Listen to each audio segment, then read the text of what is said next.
Welcome to Islamic Life Coach School Podcast. Apply tools that you learn in this podcast and your life will be unrecognizably successful. Now your host, Dr. Kamal Akhtar.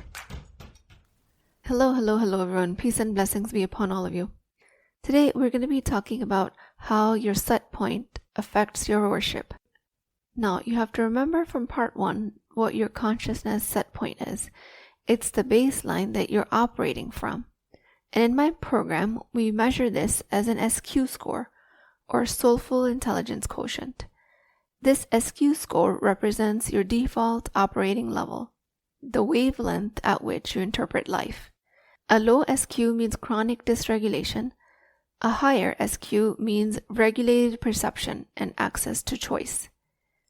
In the month of Ramadan, we are working to elevate our set point. And worship is one of the primary technologies that Allah SWT gave you to recalibrate your nervous system. In this episode, I'm going to explore how ibadah can either be performed from survival mode or used as medicine to come out of survival mode. It can be used to raise your SQ and refine your perception. When I say your consciousness set point is low, I'm not speaking metaphorically.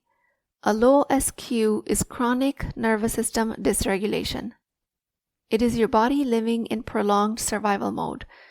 And despite of popular belief that this is your personality or it is weak iman, it is not that. It is not moral failure or a cumulative effect of your past mistakes. It is a collection of thoughts that you're having at any given moment.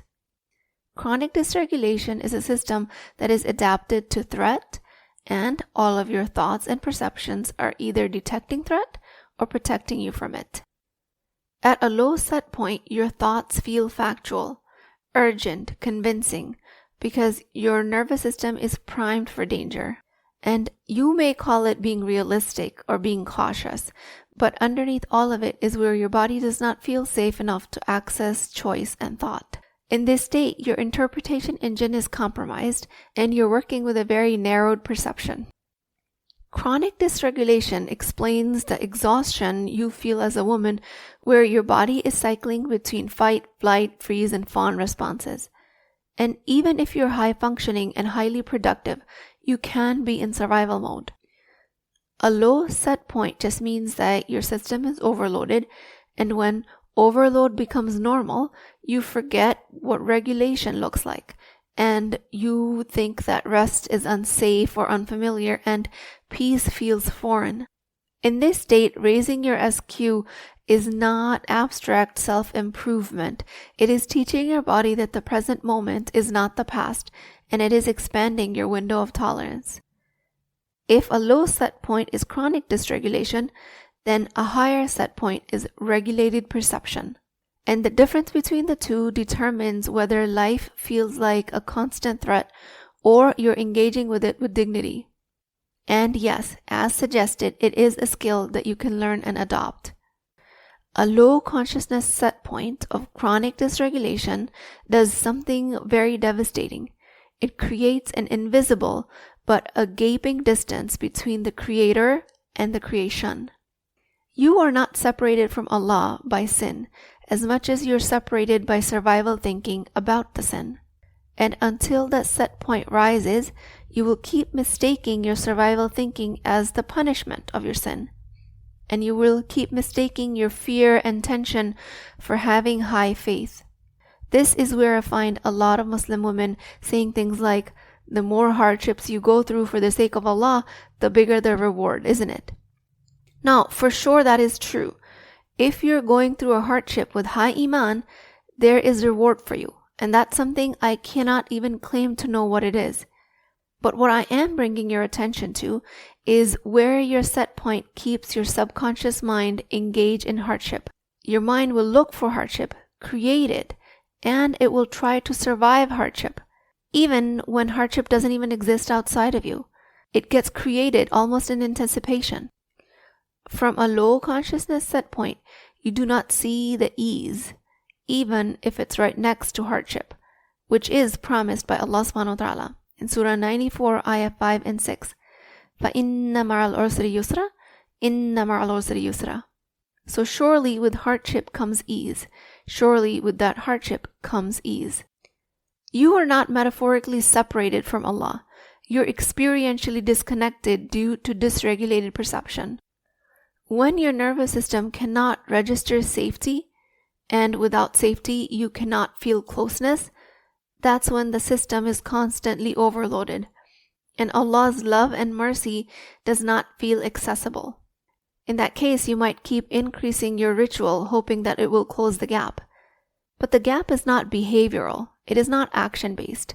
It's physiological. It's based on your inner perception. You're trying to reach Allah with your nervous system that has not been yet taught to connect to Allah through that ritual. You can be highly vigilant and conscious about worship and still be dysregulated. You can pray on time, fast, read Quran consistently, and your nervous system can still be operating in survival mode. And this worship performed from a low consciousness set point does not mean it's invalid. I'm not the judge for that. The problem is not your sincerity either. But during Ramadan, we are trying to turn ibadah into regulation, and that takes on a whole new meaning.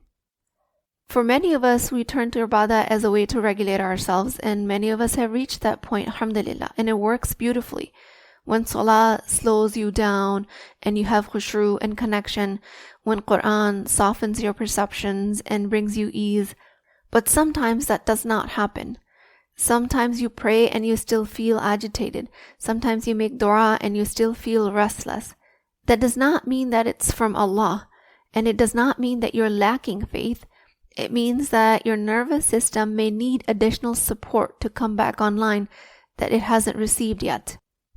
Ibadah overall is meant to elevate you, but if your body is deeply dysregulated, that might not be the only option for you. It may need gentler entry points before you can fully receive the elevation. And if worship does not immediately regulate you, it is not a moral indictment. Don't treat it as such. It is not a punishment. It's not hypocrisy from your part. It is just information. The obligatory act that might feel distant do not need to be abandoned in this journey. They are your anchors, but the way you approach that worship is going to need to shift. Your intention to raise your consciousness set point is itself worship.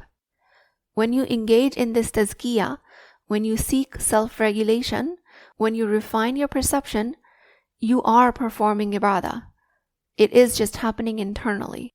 That elevation has that downstream effect on every act of worship that you engage in and every relationship you're in your life. The higher set point increases the quality of your salah, the quality of your patience, your marriage, your leadership. Your refinement is the essence behind your worship.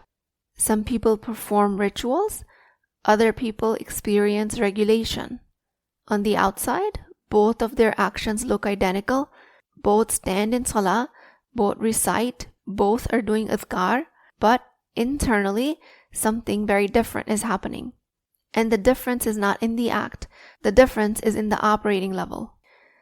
For a lot of us, ritual performed from a low set point might feel mechanical to you, pressured, and the body is present, but the nervous system creates a sense of threat. You're reading the Quran, or you're completing the pages, and the act is technically correct, but if your inner arena remains unchanged, your nervous system is dysregulated. Regulation, on the other hand, will shift your state. This is where the act of ibadah penetrates your subconscious mind. The same type of dhikr that you might be doing before with a regulated nervous system becomes a stabilizer for racing thoughts. Worship from a higher operating level expands your inner arena. It creates space between trigger and reaction outside of the acts of worship. It takes out the sense of urgency. It widens your perspective. And here, while you're performing from devotion, and all of your acts look sincere, but you're also being reorganized by them internally. This is why two people can engage in the same act of worship and have completely different outcomes. One might continue to be anxious, rigid, self-critical, and the act itself doesn't change. The other one might become softer, clearer, more regulated, more grounded. When your consciousness set point rises, worship does not remain to be something that you do. It becomes something that refines you. And the goal of Ramadan to me is not just ritual accumulation. It is regulated elevation of those rituals. The acts might look the same. The difference is at the level from which you're operating from, the level from which they're being performed. A regulated nervous system is not a luxury. It is not self-care culture. It is not a soft skill. It is an absolute necessity. When we say this body is your amana, we reduce it to the visible flesh and blood, what we eat, how we dress, our basic hygiene. And yes, your body is muscles and skin, but it also carries within it your very profound and strong nervous system. It carries your stress responses. It carries the imprint of your past experiences. So the physiological wiring that determines how you interpret the world, that too is your amana.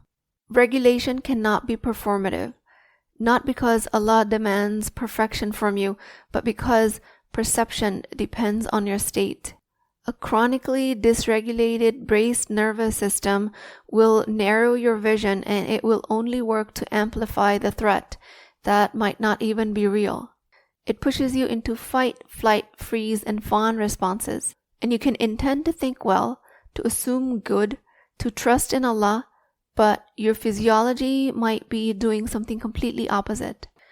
The difference between ritual and the regulation with ritual is what the Quran repeatedly calls us to do, and that is to ponder, to observe, and to reflect. And this creates the very required regulation that we all need. You cannot deeply contemplate when your nervous system is flooded. So then I want to define this concept with the 3 layers of worship. From the famous hadith of Jibreel, the religion is described in 3 layers: Islam, Iman, and Ihsan. Most people think of worship in a single layer, what you do. But worship operates from 3 distinct layers. And if you only focus on the first, you can increase your activity without increasing your elevation, without increasing your consciousness set point. So the layer 1 is behavioral, what you do. That is Islam. This is the visible layer, the actions, the measurable acts, the tahajjud, the tarawih, the charity.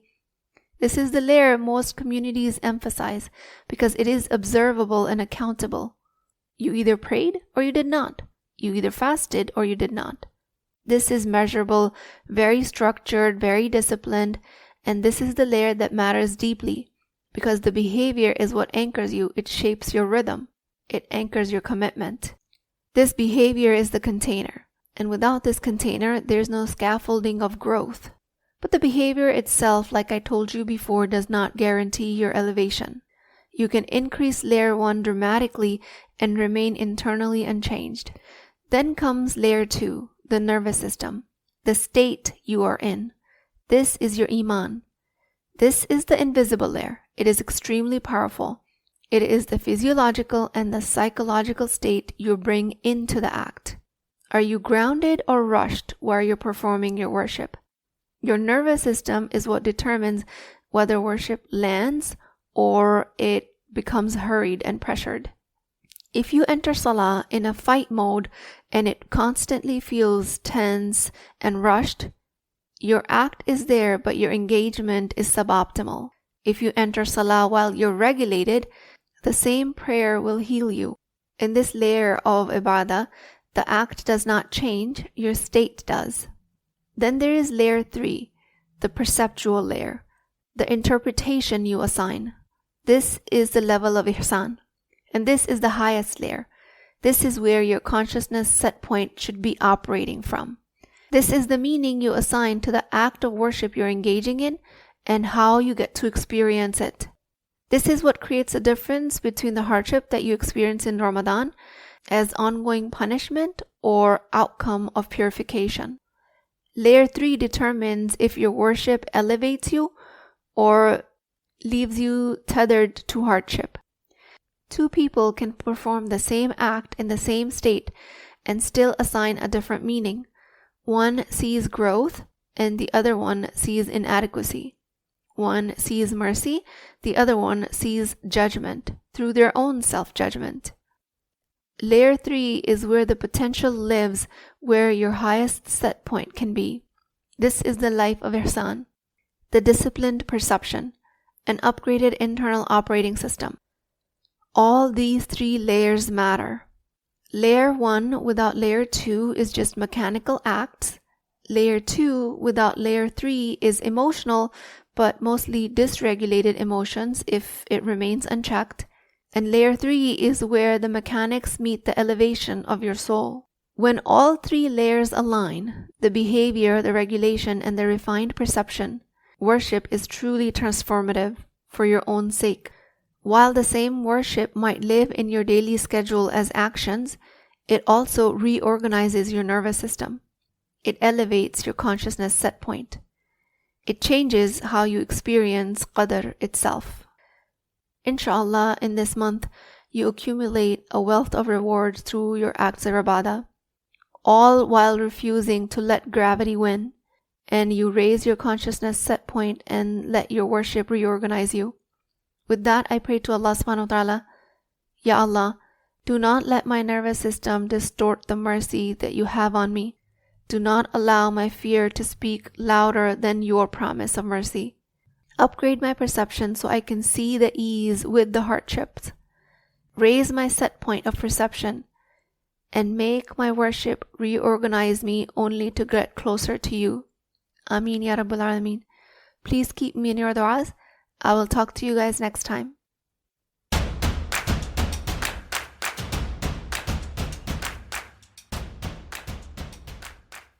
Before you go, I would love to hear from you. If this podcast spoke to you, please take a few moments to leave a review. Your words will help reach other Muslim women find this message. And think of it as a small act of sadaqah jariyah, a continuous charity, because your review could be the reason another sister finds healing. And plus, I read every single one of your reviews. They truly mean a world to me. Please take a few seconds to rate and review on the podcast platform of your choice. Inshallah, I will talk to you in the next episode.